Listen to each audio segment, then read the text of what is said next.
Hello and welcome, ladies and gentlemen. Thank you so much for tuning in. In the studio with me, I'm so happy to have with us Jackie Wright of Jackie Wright Entertainment and Jackie Wright Enterprises, and also our co-host, Brother Richardson. A.B. Richardson. How y'all doing again? So, Jackie, we're going to interview you today and find out a few things. Who is Jackie Wright? Who is Jackie Wright? I'm still trying to find that out. I am still working on that. But I'm originally from the Southeast. Grew up in Georgia. Okay. I actually was born in Florida. Mm-hmm. Yeah, wow. I was born an Army brat, born at Jacksonville Naval Air Station. Okay. Believe it or not. But never lived there because my father was in the military. And so I wound up growing up near Fort Benning and everything. And so that's where my formative years, I went to the University of Georgia. Oh, my. Got my degree in basically drama to begin with. Oh, the arts. Yes, drama to begin with. That was my heart. I love theater. Yeah, me too. Acting. I love theater because, too. I wanted to be more of a kind of a method actress. I was not interested in my name being on the marquee or anything like that, but I just loved the discipline of theater. Mm-hmm. And I really had much more appreciation for theater than I did film. Because I thought film, by comparison, there was not as much discipline that was necessary. But to be on stage for hours and to be able to memorize your script and where you are, other people's lines as well. That is deep. And it's just a very different experience, and it just appealed to the kind of person I am. But, I wound up working in journalism more than I did in drama. I really, the only, I guess, strongly tied dramatic experience I've had is like when I moved to the Bay Area, I had a chance to be on the board of the Lorraine Hansberry Theater, working with Stanley Williams and Quentin Easter. So that was like it. And I guess maybe what got me into journalism, as a matter of fact,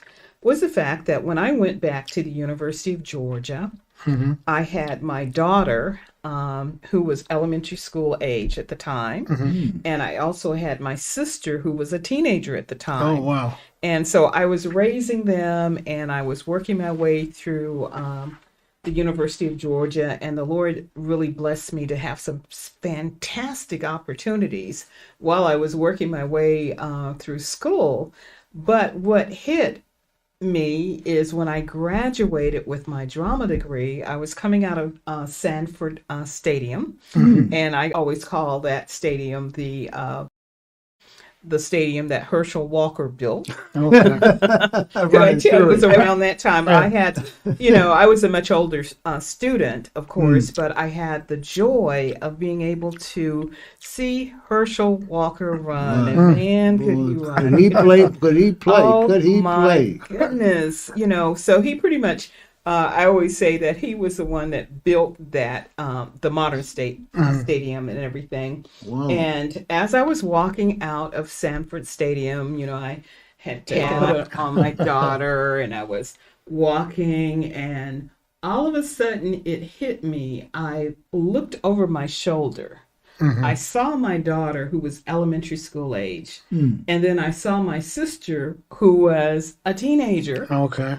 And I was like, Jackie, how are you going to go to New York and be a starving artist with these two kids? I was like, and it's like, it did not hit me until I was walking out of that stadium with my degree in drama. And it's like, a degree in drama, arts, that's a struggling life. And you're going to take two kids with you? And it's like, what had I been thinking all that time, Wake up. And yeah, exactly. And so I thought that thought, looking at them, and I said, oh God, what am I going to do?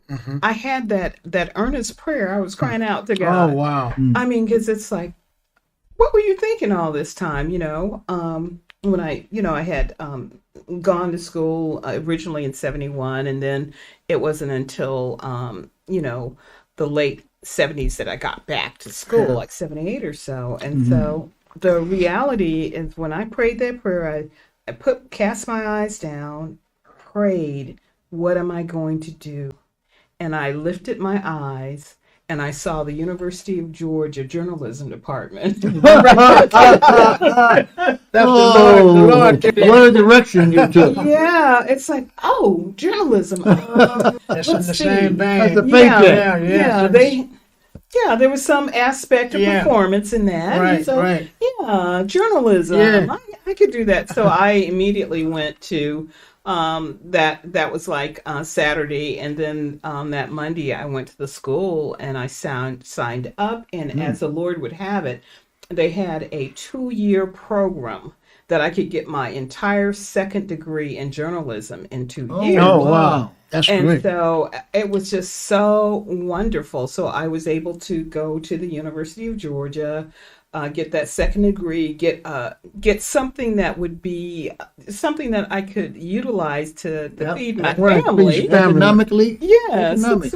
exactly. And so that was so very fortunate. So that's kind of my beginning. That journalism, that degree that I have and everything. So. Well, congratulations. Thank you. Yeah. So how has that helped you in today's world? Well, I think in today's world, it's been very important. There has not been anything that I've done that working in journalism has not assisted. And I think basically what the main thing is that of research. As a journalist, you have to research, you have better to know. know your facts and things like that. And so having that discipline of finding out what's really going on really has helped me in various ways. Who is Jackie Wright? Well, I am a person that tries to take advantage of whatever opportunity I have. What does God Absolutely. say to Moses? What is in your hand? And so, I'm like, okay, this is in my hand right now. This is what I'm going to work. And so I came to the Bay Area in 1990 because my siblings had all moved. My 3 other siblings had moved here with their families and everything, and they'd been there for a while. And as a result, one of my first jobs that I had was in the American Red Cross Bay Area. Really? Yeah, that was my first job. And that was an amazing experience for me. And I know one of the things that, as I was working for the Red Cross, that really impressed me, I was like, this is a wonderful organization because it's a disaster response organization. Yeah, they respond to disasters, but they train people That's right. to respond. And so it's actually a training organization that teaches people. And one of the questions that I always thought while I was working that decade with the Red Cross is, why aren't there more Black people involved? Why, you have volunteer opportunities and then also paid staff opportunities. And I just thought, this is an excellent organization that could really move and shake things around that would help Black people. Because one of the things that I found, and we find that out anyway, it's like when there is a disaster, the people that are the ones that are underserved are the ones that hurt the Hurt most. the most. Serving, Getting hurt yeah. the most. Yeah, and so in that case, it's like, well, why aren't more of us part of that? And that's a question that still needs to be answered. But one of the things that happened for me, there were some volunteers that were involved in leadership that were Black that helped me move forward to leadership, because I started out in an area that I was accustomed to, and that was media relations. Wow. And so they had just created a position in 1990 for a person that could help get the word out about what the American Red Cross was doing. And so, okay, I know how journalists think, and I know what they need. Right. And so I convinced them that I was the perfect person for that. And they agreed. Yeah. They agreed. And through that experience, I was able to move up eventually to be the executive director for the San Francisco County office. Oh, wow. And everything. That was a big promotion. That was great. But it was through transitions, because at first I started with the media relations position. Love that. One of the first things I did is I got our CEO at the time, Roger Dixon, to meet with all of the general managers for the TV stations and everything, because there was a need to bridge some things because of some of the reputation that the Red Cross had, and I felt like some of it was unjustified, but nonetheless had to deal with it. And so I told my boss, I said, "Look, the biggest impact you're gonna have is to go ahead and get involved with the various leaders of the television stations. They need to know you, and you need to know them." That's how you do it. Yeah, and so started that, and that was just, intuition. That was something God-given, that idea and everything to start off. But it was some wonderful things that happened. As a result, there was a relationship with particularly ABC. And Jim Topping, who was the general manager at the time, really embraced the Red Cross and what it was doing. Eventually came on the board, as a matter of fact, wow. our major board. Stephen has always been on your side. Yeah, they definitely were. And it was great. We were able to get information out about earthquake preparedness, not only on air, but we had pamphlets and things like that needed to get out into the community. And it was because of that relationship that started with ABC7, we were able to do that, so it was that experience. And then I moved on. The next job I had was director of special events. My, that's big. And so, I learned a lot. I reinforced what I knew about media, right? And then I had the position of director of special events. Wow. And that was such a marvelous experience, once again, because of the volunteers and everything, working with them. It was just an incredible experience. We had a job of I had to raise $60,000 for this the first ever Red Cross red tie. Fair. Okay. Yeah, it was the very first one, and just had some Pat Kennedy and Jim Henderson and some other great Norma Tucker, who was president of of one of the schools, I think Merritt, at the time, and very big names as far as our volunteers. And on top of it, this is like I'd say February of that particular year, and we had a situation where we had named an honorary chair for this. And who would that be but Jim Sullivan? Oh my goodness, Jim Sullivan himself? Clorox. Wow. With Clorox. And so he had a limited calendar to do this. And so this is February we're starting. I'm starting this new job and everything. Wow. And he says, well, I'm going to have this done in April. Now, usually... That's too much. Usually a fundraiser, you have 6 months to a year at least to plan and everything. But I tell you what, everybody got on board, brought, the expertise. I had a great boss at the time, Chiska Van Week, and she was just really, behind me, pushing me, and the whole team in the finance department, the financial development department, which I hadn't worked in before.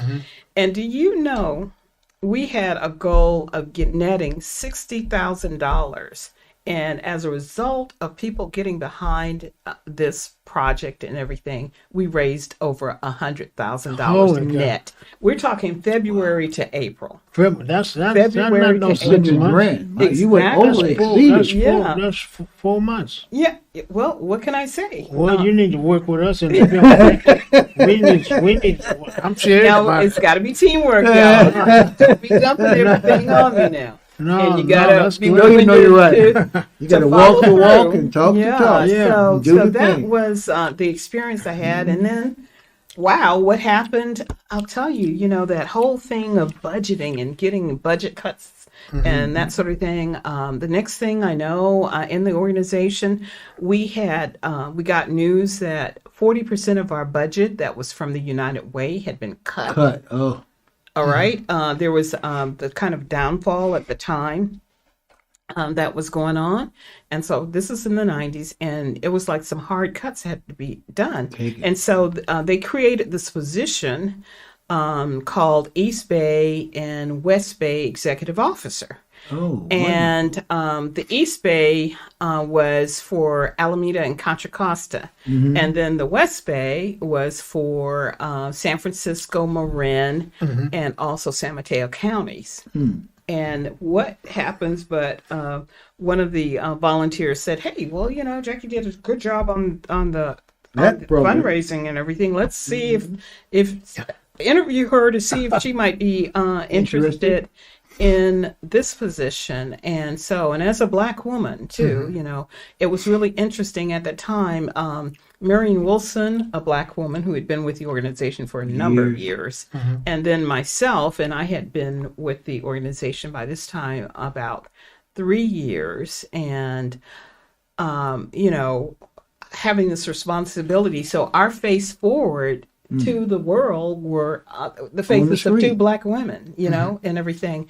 And I found myself having to work with 3 different boards in each county and everything. And so as a result of a year of doing that and maximizing and all of the things that we accomplished, the Bay Area Board of Directors said, hey, Marion and Jackie did such a good job, and they really have shown the value of those positions. So we need to hire, 2 more people for those positions. So I wound up with San Francisco County as my focus. And then there was Marin County and also San Mateo County that somebody else got. And so as a result of Marion and I just putting all of our efforts to the pedal, pedal to the metal to the pedal, or pedal to the metal.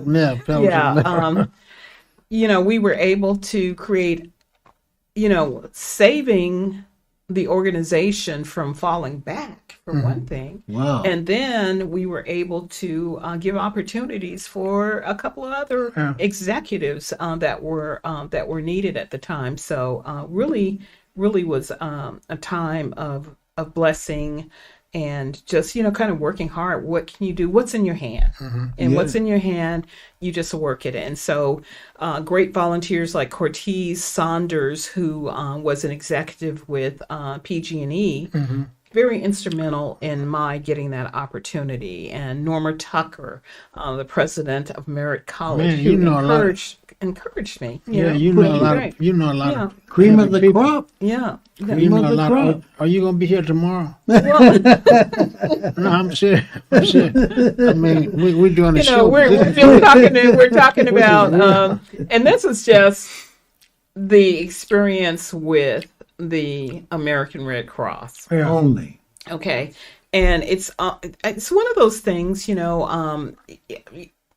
just the fact that I was at the University of Georgia with my daughter and my sister was the situation of the fact that I had to raise my sister from the time she was 10 years old when I got old enough, because our parents had died. My father had died in Vietnam when I was 10, and my sister was 6 months at the time. My father never had an opportunity to hold that child.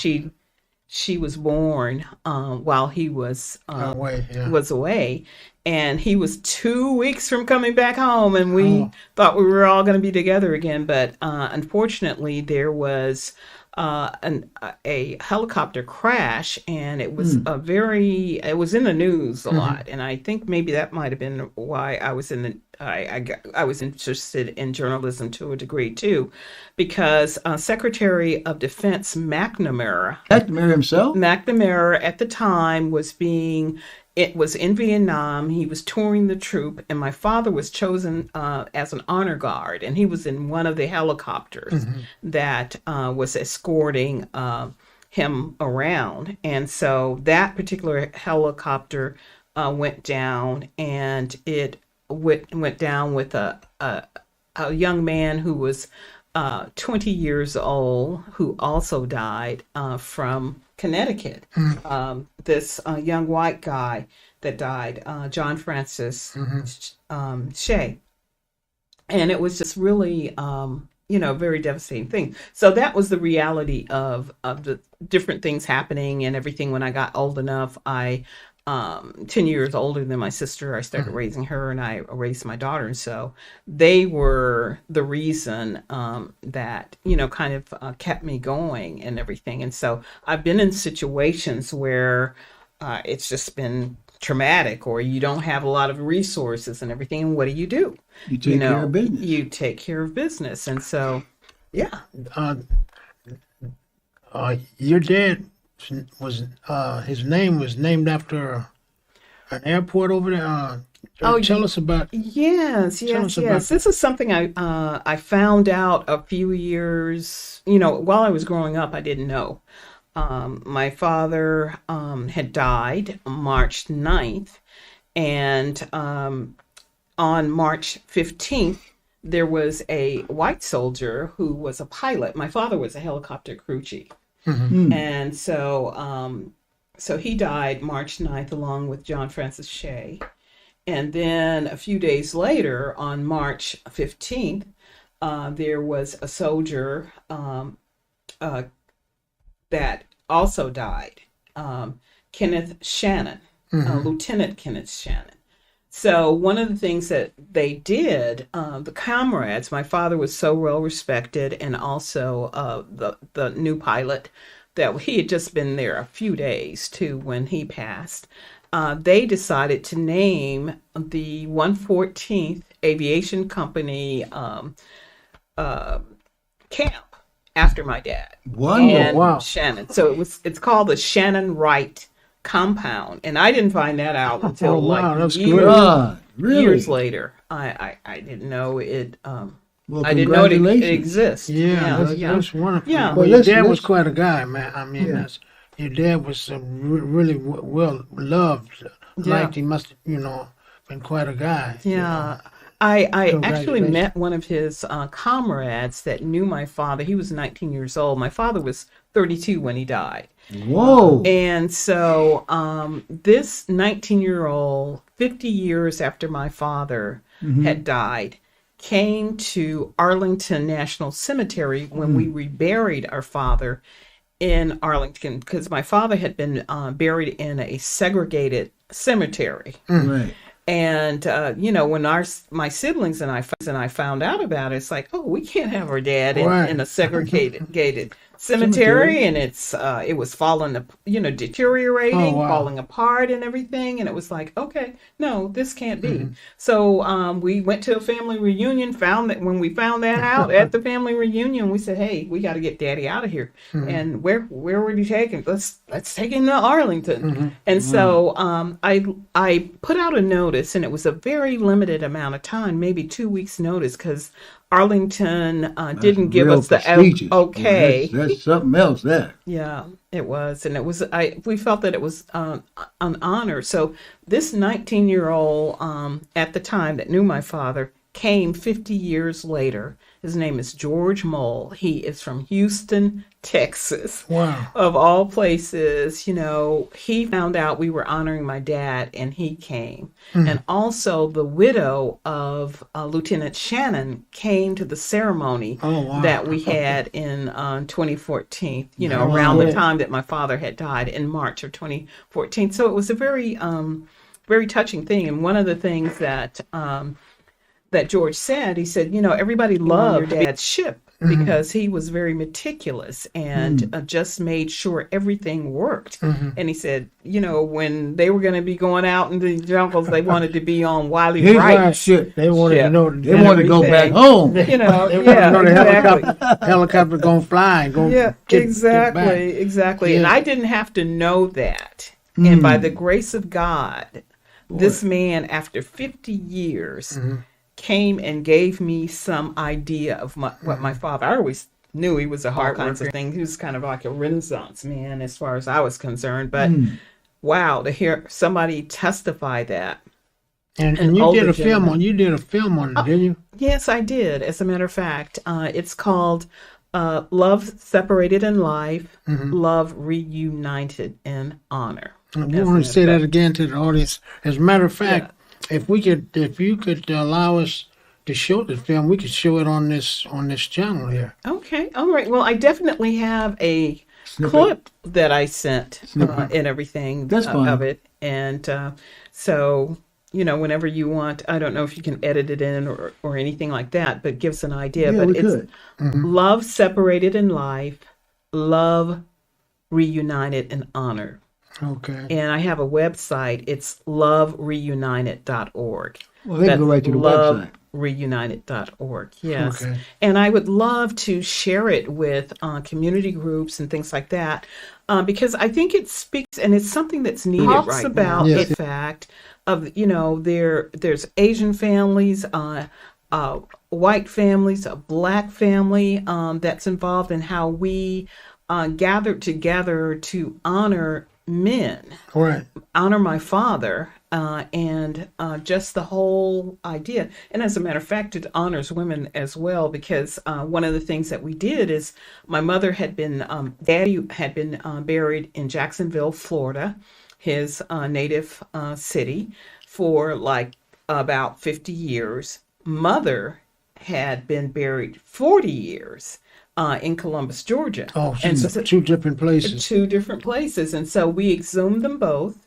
and had them reburied together at Arlington National Cemetery. Wow. And so, and that's the other thing, is it talks about Black love. You know, we hear a lot about other cultures and, you know, the love that they have. The family and that's environment. La Yes. Familia and all these things. But Black people have a deep love for one another as well. as well. And I think the fact that we didn't really know, all my siblings and I, you know, we really didn't know our parents, really. But the love that was instilled and that they showed was enough to motivate us to like put our finances together Wow. to move our parents, because the government didn't do it.